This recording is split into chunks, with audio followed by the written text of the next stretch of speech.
zo'n vaarhuis, wenning. En er helemaal in het verlengde de fabriek bouwt.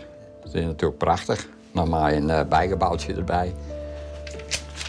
Het wie ik zag, die oude zuurfabrieken, die waren ik bouwde als weer een borkerij. Hier een wenning, nou, en aansluitend de fabriek. Het viel dik als je eigen bedrijf. Alleen nog al de situatie weer zat. En boven begin bij slipcampers en zolder. En dan op de zolder weer door en dan weer op het pakhuis.